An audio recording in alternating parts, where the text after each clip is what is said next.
Good morning. Good morning. How are you? I'm well. How are you? I'm doing good. Yeah. I feel like I don't know if I should face you or I should face Right? I know. We do this a lot. Like when I'm over there, I'm like, I'm talking to you. No, I'm talking to you. So, Mull over. that's There. fine. Yeah. Well, they are part of the conversation too, so we can talk to them and to each other. Right. It's fine. I like it. What are you drinking today? So this is the nitro brew from Wasatch Roasting Company. Same as last week. It was so good. We had to go back.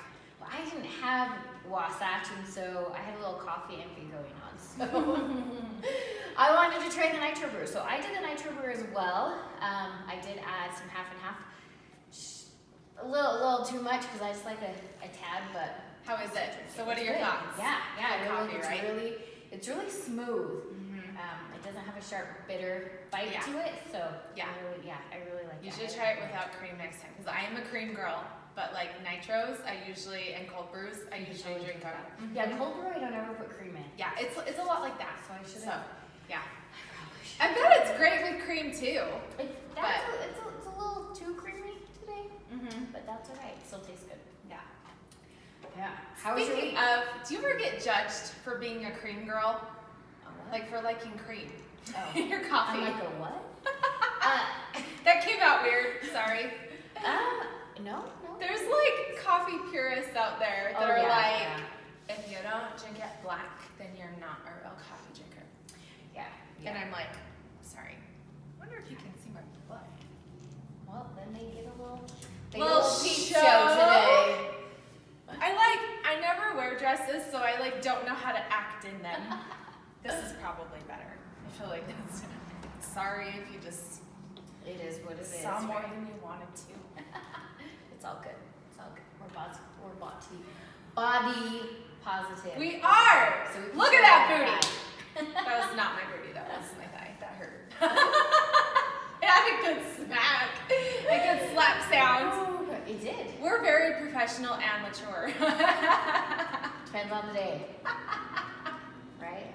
Some days are better than others. At least you know we keep it real though. Yeah. We're not like trying to be professionals all the time. This is. Yeah. No. We're not quite to that level yet. Yeah. I'm still on like baller on a budget status. I like that. Yeah. Cool. Well, what are we going to talk about today? So one thing that was heavily, I don't want to say bombarded, but this week was a little bit on the heavy side for me. So heavy. I didn't have a lot, but I had a few people reach out to me. I don't know if it was a lecture or a scold, but because I haven't been very vocal on social media on my stance because I have two half black babies. So they were like, you're not being vocal enough? Yeah.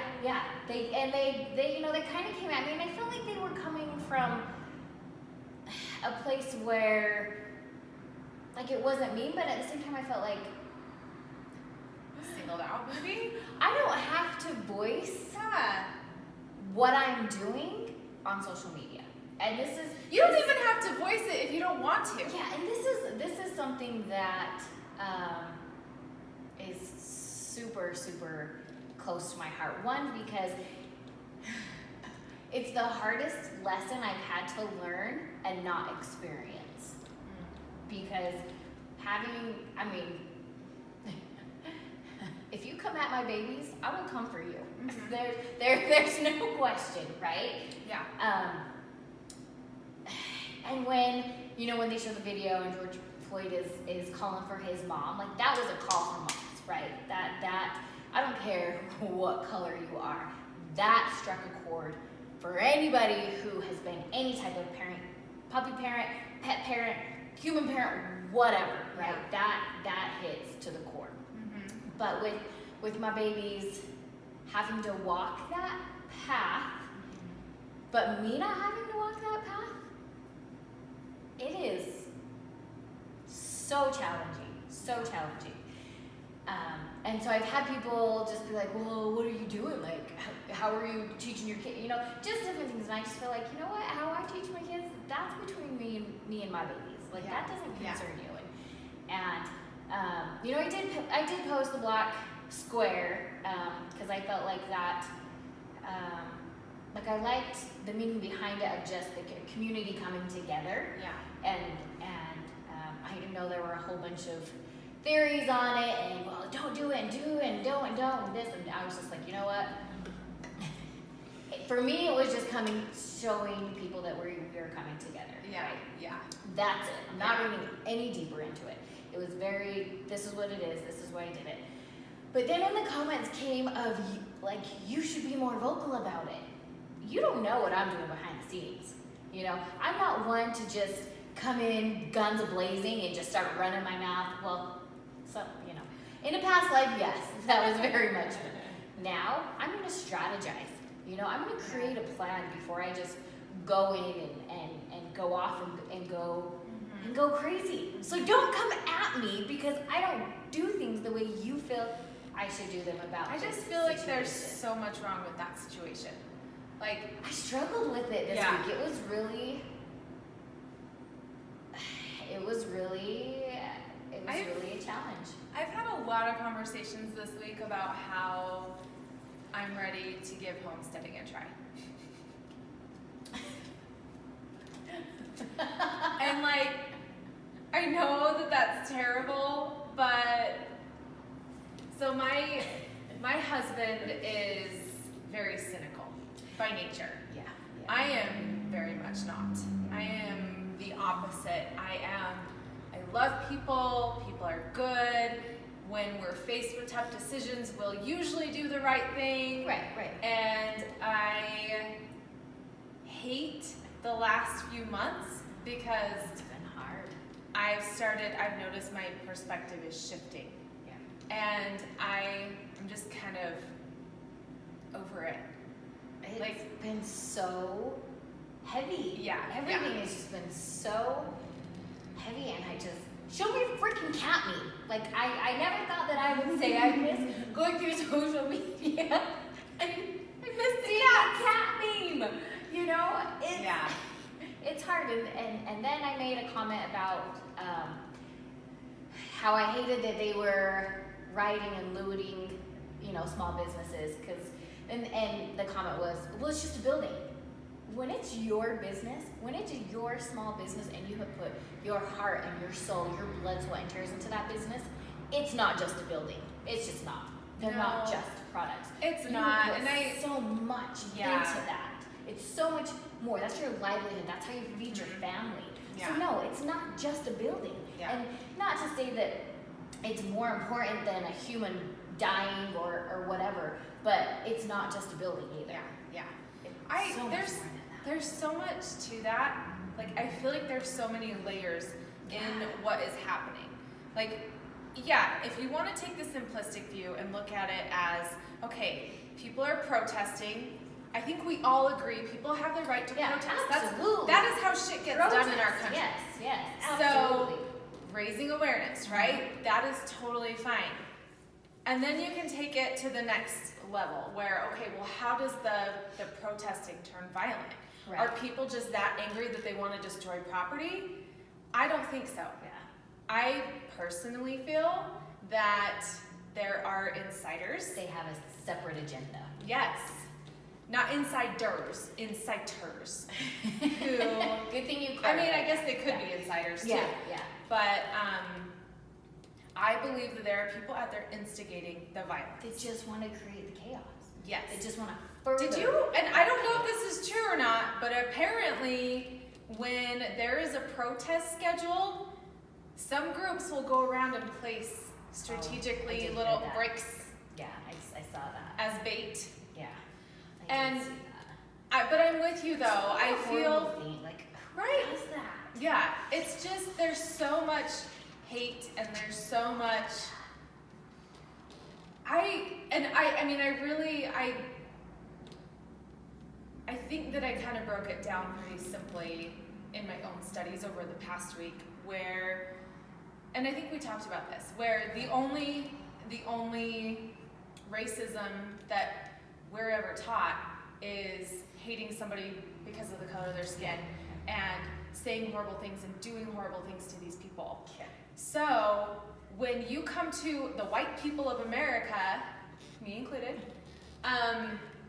you and say our country is very racist, or you are very racist, or you're practicing racism and you don't know it, I'm gonna feel completely defensive. Yeah, right. If I don't know better, right? Yeah, because absolutely.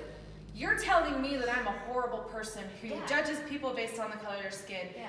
who wants them to get hurt, and that is most people in America, right? Let's just say the vast majority of people are not racist in that way.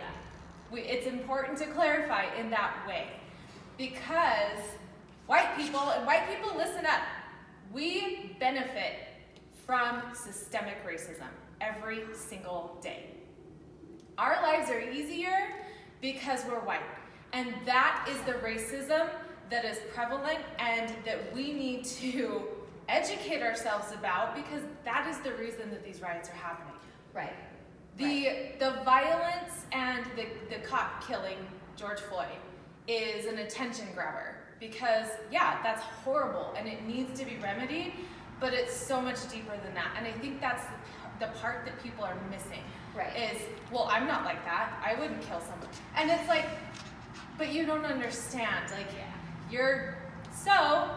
I'm doing some, I'm just gonna put my little plug in here. Like, I'm doing some research as to how we can combat this. Yeah. I recommended some books last week. Yeah. Yep. And let me know if you read them.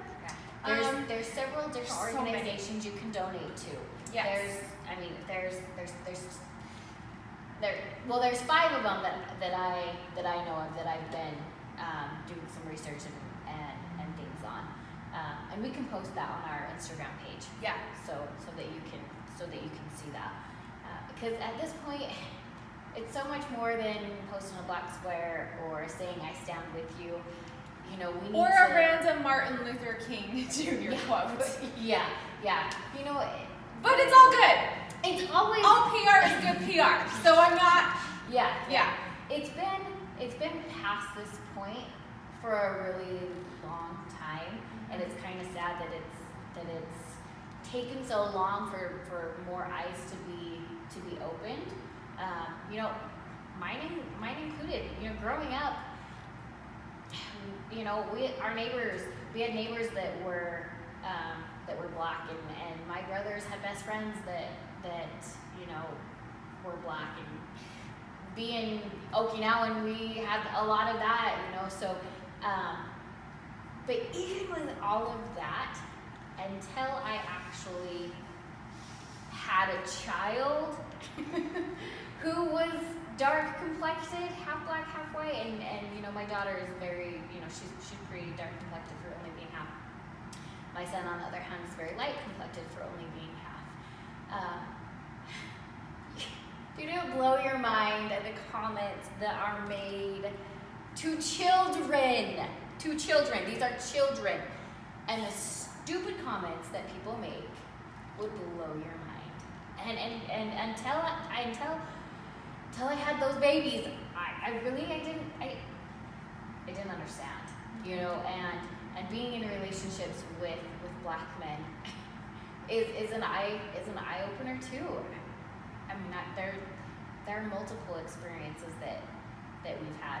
You know, being pulled over when he's driving for literally no reason at all. And being asked the questions that they get asked, it's just, I mean, it's it would blow your mind. It would literally blow your mind. But until you have those experiences, you really you don't understand how heartbreaking it really is. So like I said, it's the hardest lesson I've ever had to learn and not experience. Yeah, that's a really good way of putting it. Like it just, and I have just struggled this week, because how do you teach that to a 10-year-old? You know, that he's going to be treated differently regardless of what he does and what he accomplishes in his life, because he's got a little darker skin. You know, my beautiful, beautiful girl. How do I tell her? How do I help her get through that when I haven't been through it myself? It's been a little bit of a struggle this week. So if anybody has any suggestions or have send them my way, because I am more than willing to, for ideas and just how to work through that, because it's challenging. I've been thinking you just reminded me of something, but I've been thinking a lot this week. Like when I'm out doing my usual things, I've been asking myself, how would this experience be different if I had darker skin? Yeah. And I've been so scared a few times. But it's been really cool because it's shifting me into this perspective of the Black Women Strong thing. Yeah. They are not kidding. And what you just said reminded me of it. My best friend, she's white, and she has some Black babies. And she used to take them to get their hair done. Yeah. And they would just cry and cry and cry, And one of the women approached her one time and said, "Well, it's the white mommies that make the babies weak." And I think that you just gave me a whole new perspective on that, because excuse me, I don't think she meant it in the way that it came across. Yeah. I think she meant it in the way that you can't prepare them for what's out there. Yeah. It's extremely hard. And like I said last week, I can't teach her how to be a strong Black woman. Yeah. And I can't teach my son how to be a strong Black man. But I can teach them how to be strong. Yeah. And they're, without a doubt, my babies are strong. They They're have been through some shit at young ages. And they are... You just gave me chills. They are. They're so tough. I don't even know them that well. And yes, they are very strong. They, have had to unfortunately experience crappy things already at 15 and 10. And doesn't it just make you want to you're never leaving? It does, and it was kind of weird because we went to Target. And I kid you not, the staring at my daughter was 10 times worse than it normally is. It was just different than normal. And maybe I was just more heightened or aware of it. No, I get that. It was just different with everything that's going on. Yeah. I don't want my. Yeah. And this is the kicker. Somebody asked me why I wasn't out protesting with my kids, with my children. Yes, let me take my children, my babies, to a protest that I know could potentially turn violent and they could get hurt. Are you freaking kidding me? Yeah. Why would you even suggest that? There are so many ways that I can fight this and not put my kids in danger. Yeah. And I'm not going to. I'm never, ever going to put my kids at a protest. Where they could get hurt. Yeah, sure. It's a peaceful protest. Yeah, well, peace can turn to anger real quick. Yes. So I think we should flip this to a positive because Ogden did amazing. They did really well. Ogden has a very sordid history. You guys. Oh, we are the violent city. Yeah. It's been crazy. You're talking Al Capone, cruising 20th history. Even as recent as 10 years. We always have shit going on. And all cities do. Yeah. But we have a spectacularly dark past. Opium dens, fascinating and scary at the same time. Yeah. Lots of violence. And I was just so freaking proud to. And how it was handled. Yeah. And did you go? I'm really sad because I didn't hear about it until after it was over, and I was like, I so would have gone. I would have gone, and I would have stood all the way in the back, away from the big crowd because I'm still afraid of COVID. But I would have loved to have been there. Yeah. I had a couple friends who went, and they said that it was just really, really moving, just to see the community come together and not have it break out in utter chaos of nobody was hurt and nothing was looted or rioted, but they still made a huge impact and it was a huge punch and it was beautifully done. And it's worth pointing out that was also, there was a memorial for Officer Lede at the same time, and everybody was super respectful, super peaceful, and I just love that we as a community could come together. I mean, I wasn't there, so I can't say we, but, and say, look, a bad thing happened to this police officer while he was doing his job. Right. A bad thing is happening to all of America. Yeah. And we can protest both things and not be in contradiction, because 2 human lives were lost. Right. And that's really all it needs to be. Like, and both of them could have been prevented. Yeah. That's kind of the hard thing, is that neither one needed, it was so, I think that we get caught up in thinking that we have to you have to choose a side. love or hate. Yeah. And you can't, but I want to take it even one step further. What about, for those of you who aren't familiar, the officer that was killed was responding to a domestic violence call. And what about that guy? He lost his life too. Yeah. How do you think that his surviving spouse or girlfriend or whatever feels now that he's gone, and knowing that she calling to save her own life has taken 2 lives? Yeah. Like, obviously it is not her fault in any way, shape, or form, but that is still something that she is probably dealing with. She's nothing to cope with. And there's a lot of hate out there for the man who killed the police officer, which I totally understand, but like, I just always try to look at it from all perspectives. Like, sometimes good people can do really bad things. Yeah. And that's something that we have to consider. Right. There are bad people out there. I'm not saying that like they should get a pass, but it's just kind of a experiment in humanity, in taking a look at it and saying, man, this officer lost his life because of this man. Like, how devastating is that? And how far gone did that guy have to be to feel like he needed to shoot through a closed door? You know, what kind of circumstances led him to that point? How was he feeling? Like, the psychology behind it. Mm-hmm. It's all very, I don't know, I'm going down a whole other road here, but being downtown, I've worried for my business too, a little bit. Yeah, and it really is like, we're not saying that human lives are equal to business property, but this is my baby. This is my baby. When you put so much time and energy and effort, blood, sweat, tears, literally blood, sweat, and tears into something, to have somebody trash it so mindlessly is... I'm not gonna lie, when we closed up for COVID, I was worried that people were gonna loot. Yeah, we're gonna do something stupid. Yeah, because I mean, that's what happens in the movies. I've been really impressed that society hasn't broken down like all the way super fast. Because you know, you hear those people, they're like, if something happens, we got like 2 weeks before society breaks down.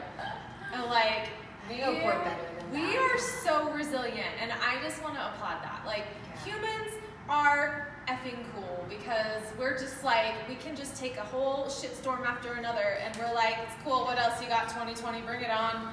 It's been a really chaotic year, a really heavy year, definitely a lot going on, and hell, we're only in June, so, you know, come at me, bro. You know, like, what else you got for me? I was telling Taylor the other night, I'm actually, like, I'm not glad. Don't really come at me, though. No, don't come at me. We're not inviting anything, just get back out.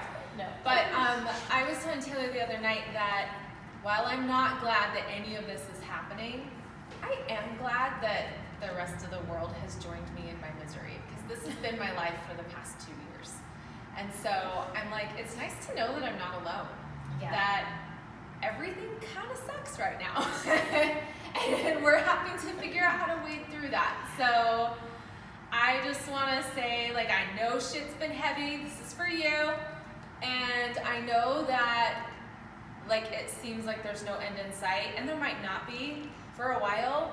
But if you need to talk to somebody, you can reach out to me anytime. I will like give you my information in this, not like all of it, obviously. You can Do just you have my bank account number, you can- social security number, and what else? I'll let you slide into my DMs, okay? yeah, you can slide into my DMs. I've always wanted to use that phrase, and I'm so glad I got to. Oh my gosh, I learned It's a new. so creepy though. I learned a new swear word. It's an Australian swear word. I mean, it's not really a swear word, but it's like a phrase that I was like, I need to use that. We were watching a stand-up comedy. Her name's Hannah, and she used the word dick biscuit.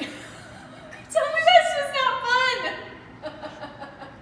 I could probably incorporate that into my repertoire. Right? I was like, hey, I want to use that. Don't let me forget it. Yeah. So there you go. The word of the day That's on the Womenpreneur channel. yeah. Next time you encounter in business someone who's being a total jerk, you can call them a dick biscuit. Yes, please do, and It'll tell make us you about feel it. so much better. And tell us about it. And on that note, should we wrap up for the Yeah. day? I feel like that's Yeah. a great one to end on. Yeah. We'll flip the script a little bit and end on something that's just totally random. Yeah. I liked it. Find things to laugh about. Drink lots of coffee. Yeah. Caffeinate. And hydrate. Have a good week.